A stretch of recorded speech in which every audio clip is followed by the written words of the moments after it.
Welcome to Once Upon a Quantum Leap. We are your hosts, Paul Madar and Capucine Chapman. Our shared interest in exploring multiple topics in the connected quantum Akashic universe stimulated our desire to bring intuitive research to curious-minded individuals like you.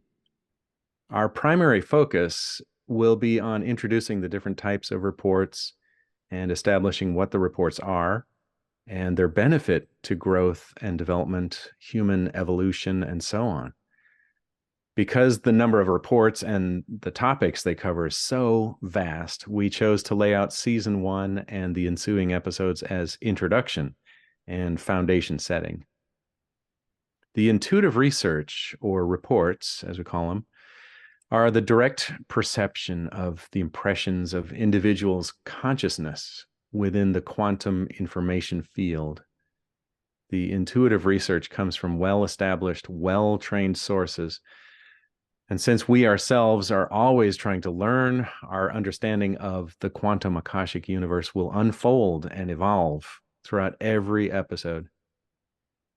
There are going to be a lot of new ideas, terms, topics that come up that will possibly be new to you and to us. And topics and terminology such as quantum field, Akasha, Akashic records, consciousness, inner levels. We'll do our best to clarify each idea to the best of our understanding throughout this journey of exploration. So future seasons will delve deeper and include a variety of guest perspectives, connections to evolution, and individual growth. Each episode will contain a brief overview of the episode. It'll have at least one intuitive report, our exploration in shared excerpts of each report, and the report in its entirety, allowing you to experience the research on your own. This whole program is based on the intuitive research that comes from these quantum reports, intuitive research reports.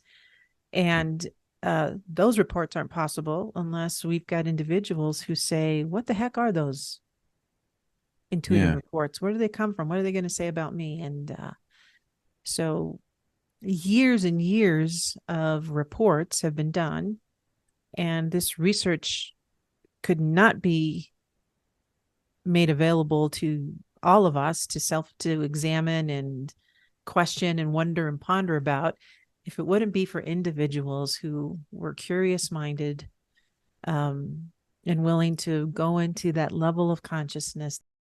Absolute gratitude for all these people. Thousands and thousands of people have looked for the answers to life and who am I and where am I going and why am I here over dozens of years. And we're just sort of at the tip of the iceberg here with these thousands of people seeking, and also lots and probably dozens and dozens of people serving as conductors and reporters over the years that facilitated these reports as well. Yeah. So shout out to all these people in search of knowledge and truth and awareness and betterment. And and we're just going to explore this and see what we can make out of this.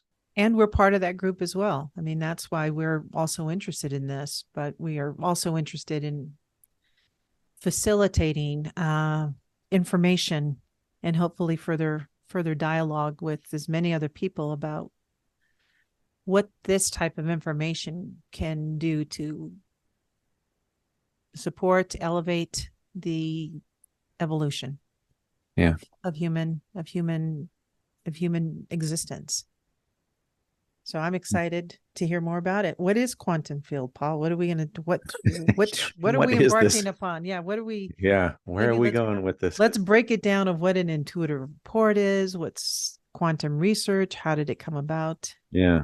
Well, you know, I like to speak in analogies a lot and metaphors. So, and I think this quantum field lends itself well to analogy because it is hard to explain. You know, you can go into the physics of it, into the quantum theory realm, but I think we'd lose a lot of people with that. I think we would start with saying it's an energetic connection that we all experience, we're all part of, but it's invisible and vibratory in nature.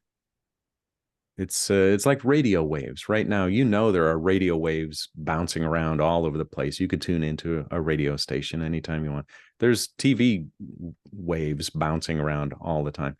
Cell phone towers cranking out cell phone waves. So all of that is invisible, but it's out there. It's like a soup of vibrations. And all we need are these instruments to tune in to these various vibrations, and you get your radio or your TV or your cell phone.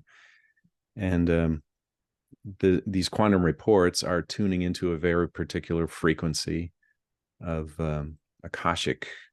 That's a Sanskrit term, but it's which means it's an Akashic frequency. It sounds very mystical to call it the inner levels of mind and inner levels of consciousness, but really it's like a bandwidth of vibration that you can tune into. Anyone can actually tune into this quantum field. Abraham Hicks called it the vortex, or call it the vortex.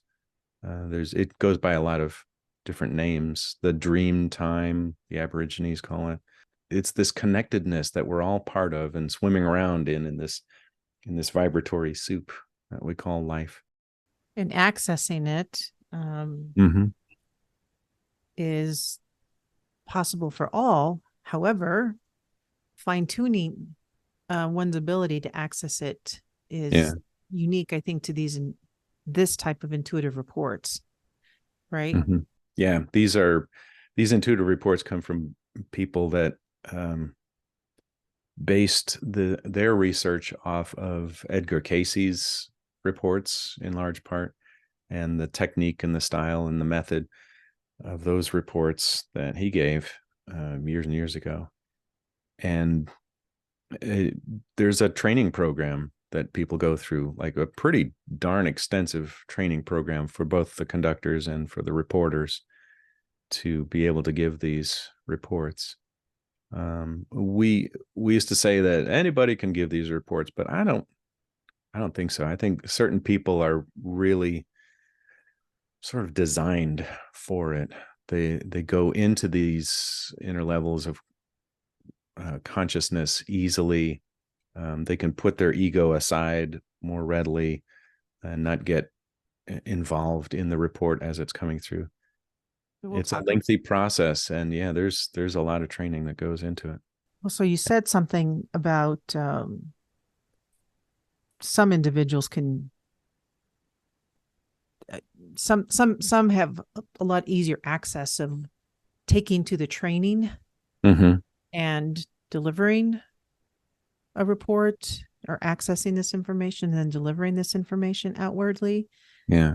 We'll talk more about how past life or past understandings were also training sessions.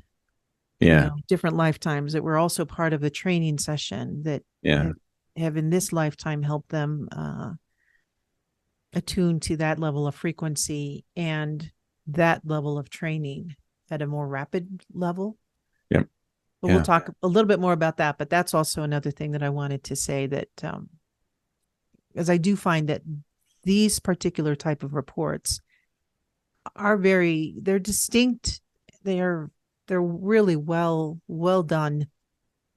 But it also depends on the two individuals, or the individuals, the conductor and the reporter, that is who they are as individuals and what they that's to do the work for it.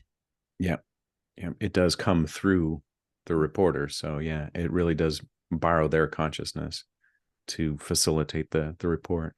The reports that we're going to get into in this season, the past life profiles and the crossings and the dharma reports and on into creative mind, all of them are accessed through a reporter and conductor.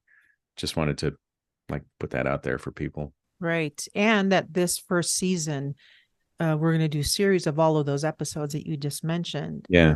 With an intent to cover the historical perspective. Let's cover the entire quantum field. That's right. Let's try to cover it. But let's just go everywhere. We're trying to create a baseline or a foundation of this information during this first season. And obviously we'll, in many seasons and episodes to come. Once Upon a Quantum Leap is for your reference only. This podcast and the material is intended solely as educational information and should not be used for diagnosis or treatment of any health problem, financial, or legal advice. You can listen to full episodes and find out about Paul and Capucine at onceuponaquantumleap.com. All reports shared on this show have been released with permission, and identifiers have been removed for individuals' privacy. If you're interested in obtaining your own intuitive report, go to quantuminsight.co. That's quantuminsight.co. You can listen to us on Apple, Spotify, or wherever you get your favorite podcasts.